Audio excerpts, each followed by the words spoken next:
Leaving your house and you don't know how to get to your destination, what do? You plug it into the GPS and it helps connect the dots for you, right? So why aren't you using that same mindset to help you get your deals across the finish line? Think about it. You have a deal where it is a certain place today. You have a destination you're trying to get it to, which is getting across the finish line, getting it signed, right? There's things that are standing in your way. Pit stops, turns, bumps in the road, U-turns. Those are red flags in your deals. So why aren't you methodically identifying those red flags and then systematically knocking them down like dominoes? And if you are, great. This is going to help reinforce the things you're already doing. But if you're not, this can be even more valuable for you to help you do a couple things. Methodically identify the red flags. I'm going to give you 30 inspection questions that you can ask right now to help you assess where your deals are, to identify the red flags in them. And then 3, once we identify the red flags, give you the GPS that you need to get you to your end destination, which is getting that deal across the finish line. So let's dig right into it. We want to use a framework to spot and identify the red flags internally. So the first thing you want to know is the why anything, why us, and why now. I did another video breaking these down in detail. I'm just going to quickly touch on them. Why anything is, why are they evaluating anything? It doesn't matter how fancy your solution is if we're not clear on the problem we're trying to solve in the first place.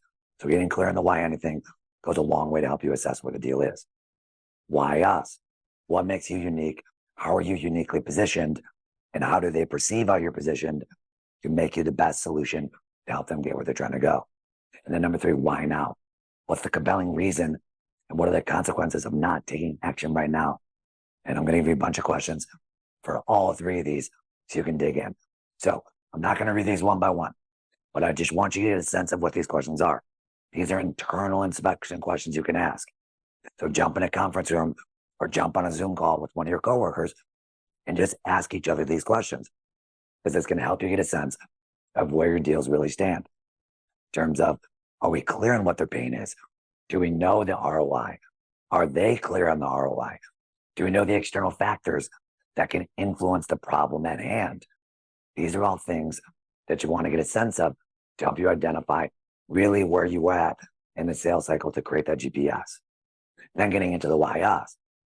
Things you want to think about is, don't make the assumption that your prospect is in alignment with you and what makes you unique. So these are some great questions for you to ask yourself. Are they clear? Or are you making assumptions? Are you aligned with all the stakeholders or just some? Do you know the steps in the process or no? Is your pricing aligned with what they need right now or not? How committed are we to getting creative and adapting to their needs? These are the different questions you can ask yourself to help you flesh out why you're going to uniquely position yourself internally, as well as get a sense of, is the prospect seeing on the same page as you work through the cycle? And then we get into the why now. Important, urgent matrix. If you don't know it, it's got to be important. There's got to be consequences of not doing it. And it's got to be urgent, meaning it's got to be done now, because those consequences are going to come sooner rather than later. These are questions that are going to help you flesh out whether or not your deal is going to stall. Time kills all deals. So ask yourselves these questions, get clarity on, internally on whether or not you're clear on their timeline, whether or not we've allocated the right resources internally, whether or not we are really clear on the compelling event and the consequences of them not solving it. And these questions will go a long way to help you get clear on this. So those are some amazing questions to help you identify the landmines and the red flags in your deals. But it doesn't matter if you get the landmines if you don't have a blueprint to solve them, if you don't have the GPS to get you to your destination. And that's what these 6 questions are going to help you do, to take action of knocking them down. Number 1, what's been communicated internally? Have we communicated all the red flags and challenges to all the stakeholders internally? If you're selling complex 6-figure, 7-figure deals, this is a must, because you're doing team selling. So make sure everyone is aligned on the problems that you're running into so that you can systematically and have a unified approach to addressing them one by one. What can be done? Objectively sit down and think about the red flags that you're facing and get a sense, hey, what can we do? Certain areas we can be more creative, certain areas we can't. And that's going to help you develop a clear, actionable plan to help you address them, whether that's adjusting your offering, bringing in more executive team on your side for executive alignment to multi-thread, whatever that is. These are things to help you flesh out what your options are to help solve that. Number 3, do we need to pivot? Sometimes you might just be positioning your solution in a way that's not in direct line with their needs. Can you get creative? Sometimes one of the big things that gets a deal from stalling to getting across the finish line is you just restructuring the contract. Same deal, same solution, but you just move around the finance and maybe you adjust the billing terms.